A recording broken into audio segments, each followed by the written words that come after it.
I'm David from SuperBreak. My company will be bringing people from all around the UK, from Land's End to John O'Groats, to come and see Lord of the Dance Dangerous Games. Now, we'd like to tell them a little bit about the show, what it's like for you as performers. James, you are the new Lord of the Dance, the force of good. One of the big highlights for me is my good guy number, if you like. It's called Chieftains.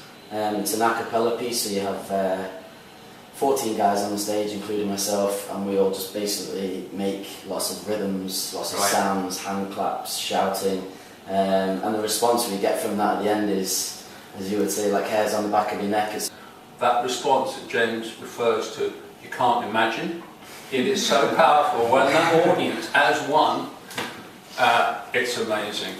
Caroline, what's the high point for you, the number or the moment in the show that says, yes, this is the show? The solos, the good girl solos are obviously really nice to dance because they're very elegant numbers and you're on your own on the stage, and there's a duet that me and James do, which is a really nice part of the show, I think. And that usually gets quite a good response, and there's a bit of a surprise at the end which people don't usually see coming, so it's nice to see their reactions on that part too. They might not see that coming. I've seen the show twice now and I can't see the wires. When you do that step with your knee high, you fly, but I look up and I can't see any wires. And James has the voice of evil as the bad guy in the story. And what's your best moment? I've got two. I like Warriors, the first bad guy number, because it's the first time you get to see it, you can feel it coming because it's the end of Caroline's solo, so you can feel that it's coming, and it's quite a nice reaction from the crowd, and I quite like that. I enjoyed that. And then Encore, I love the very final number in it because that's when by that stage everyone's, they love the show. They're wrapped up in it 100%. They're up out of their seats, and it's just, that's amazing. We get to have fun then with the encore. We get to enjoy it as much as they do. My clients, they don't tend to live within London M25 because we sell packages with rail and hotels. They're going to watch your show for 2.5 hours. What should they do in the remaining 48 hours or 72 hours that they're in London? If you just had 2 days in town, what would you do? James, if you'd like to start on that, bars, restaurants, shops? I would say, because it's one of my favourite hobbies as well, is just to get a bit lost. Go for a walk around, kind of start on like Oxford Street and then just take a few side streets, because you're never too far away from like underground stations or bus stations. So they have people on Oxford Street as well, there's information points everywhere, so even if you're lost, there's somebody that you can ask for. So see where London leads you, rather than go out with a plan. You can start somewhere where you'd recognise, like by the river, and then just get a bit lost. Brilliant. James? Yes, good advice from James. I kind of done that on the way into work today. No, but James is dead right. I mean, I get off at Holborn station up the road, and today I took a right turn and tried a different route past the British Museum, which I'm hoping to visit one day, and there's just so many tourists around there, and it's most visited city in the world last year. Yeah, exactly. Bright sunny day and just so many people around. And like James said, I know a few of the guys like to just go take a walk in one of the parks. So yeah, there's just endless things to do, to be honest. Restaurants, I don't even know where to begin. Soho is just right by us. Sure. Caroline? I would say if you're going to do any of the big tourist attractions, probably do the London Eye. And then have a little especially walk. On a day like this. Exactly, especially on a nice day, because you kind of take in the whole of London. So that would be the best kind of touristy thing to do. And other than that, I think the same as what the boys said, just have a walk around and see what you find. Have a wander. Yeah. And outside of London, within the UK, where's your favourite place for a short break? If you could go anywhere for a weekend.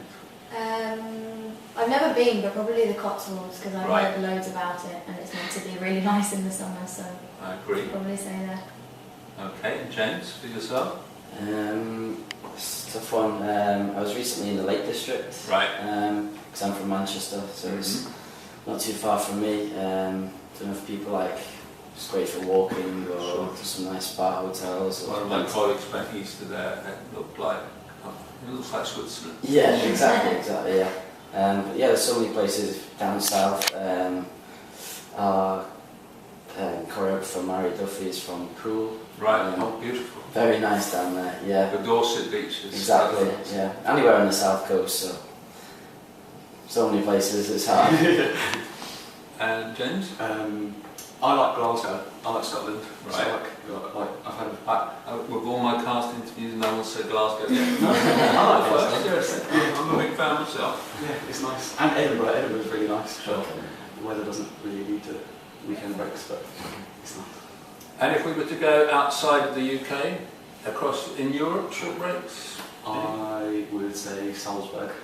To where? Salzburg. Oh, right, the Mozart Festival. Yeah, I love Salzburg because I've been there in the winter and in the summer, and I like it just as much in the winter.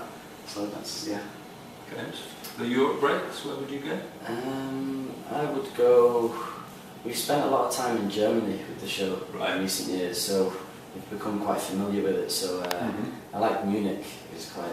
Again, that's the first time anyone's said it. Yeah. I get Berlin quite a lot. Yeah, I like Berlin. Except in October, but they have a festival there, I'm not sure what it's about.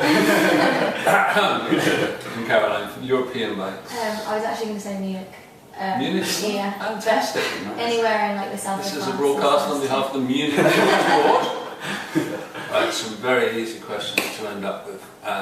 Start with you, James. EastEnders or Coronation Street? EastEnders.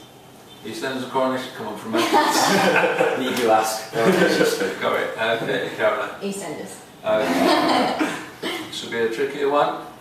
Arsenal or Chelsea? Or any other club or sport? Oh, I would have to say Chelsea because my family's Chelsea and I won't get out home. Alright then. James, got it. Which side? So you a blue or a red? I go with Arsenal. Alright. Oh, sorry. Manchester, yeah. If I was picking Arsenal or Chelsea, I'm a Man United fan. Okay, so you stick with the red. I'll stick with the red. Right. And Caroline? Chelsea, because my dad's a Chelsea fan. Thank you all very, very much. I'm sure our clients are going to have a fantastic time when they come to see Lord of the Dance Dangerous Games, and very grateful for you giving of your time. Thank you very much indeed. Cheers. Many, many thanks. All right. Thank you.